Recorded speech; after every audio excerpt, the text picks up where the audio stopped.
Құрметті қазақстандықтар, құрметті ағайын, елімізде атом электростанциясын салу жөнінде талқылау жүріп жатыр. Әрине, әр түрлі ой пікір бар осы бағытта. Осыған байланысты біз Байтақ Жасылдар партиясы, біздің мақсатымыз таза ауаны, таза жерді, таза суды қамтамасыз ету елімізде. Экологиялық таза өндірісті қалыптастыру. Осы бағытта біздің партиямыз жұмыс жасап жатыр. Сол себептен атом электростанциясын салу мәселесінде ойымызды ашық, шындықты сіздерге жеткізуіміз керек. Әлемде таза жасыл энергия көзі атом энергиясы болып саналады. Өткен жылы Дубай қаласында климатқа байланысты үлкен саммит өтті. COP28.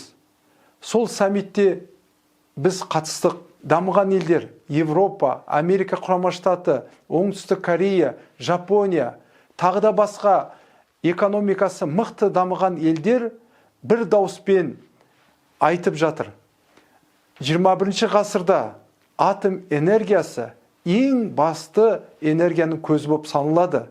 Себебі климатты тұрақты ұстап қалу, қоршаған ортаны қорғау, оны тек атом электростанциясы ғана қамтамасыз ете алады деп осы ойды айтты. Атом электростанциясының энергиясы экологиялық таза энергия екенін көзіміз жетті. Көмір отыны энергиясының ауаға шығарылым қалдығы үлкен екенін өздеріңіз білесіздер. Мысалға Теміртау, Балқаш, Алматы, Астана сияқты қалаларда демалатын ауа жоқ. Біз атом электростанциясының энергиясы таза жасыл энергия деп санаймыз. Сол себептен халыққа осыны жеткізгіміз келеді. Халық осыны түсіну керек. Атом электростанциясы ол ғылымның жетістігі. Бұл ғылымды дамытуымыз керек. Атом электростанциясы арқылы осы бағыттағы барлық ғылыми институттарды біз дамытуымыз керек. Әлемдегі ең үлкен уран шығаратын мемлекет біз дейміз. Бірақ оны біз шикізат ретінде ғана сатып жатырмыз. Ал оны өңдеп, одан энергия алып, сол энергияны жақын елдерге экспортқа шығарсақ, бізге бюджетімізге қаншама түсім болады. Оңтүстік Корея, Жапония, Америка құрама штаты, Европа елдерінде дамыған елдердің бәрі өзіне атом электростанциясын салып жатыр. Бір ғана Америка құрама штатында 99 атом электростанциясы бар. Жапон елінде атом электростанциясы, Оңтүстік Кореяда мини атом электростанцияларды көше-көше қалаға салып жатыр. Ол осының бәрі дәлелдейді. 100% атом электростанциясы қауіпсіз екен. Бұл таза энергия көзі екен.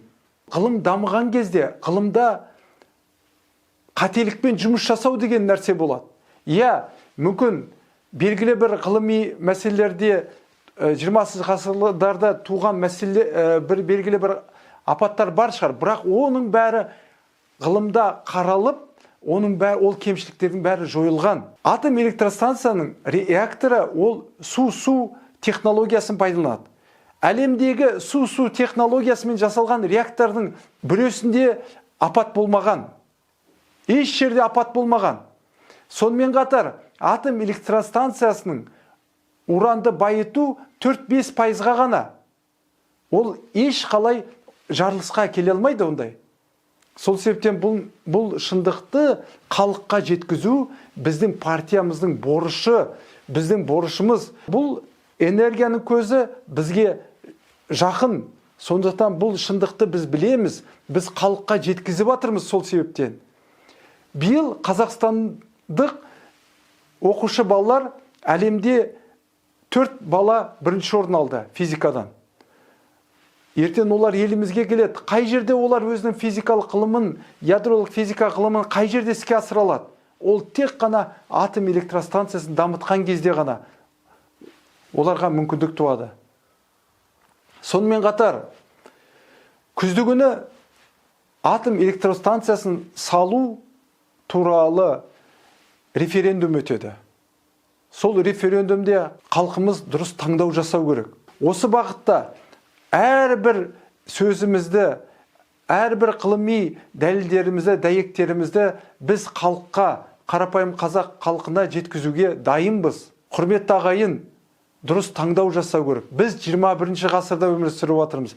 Біз бұл ғылымның жетістігін пайдалануымыз керек елімізге, елдің экономикасын, әлеуметтік жағдайын түзетуге.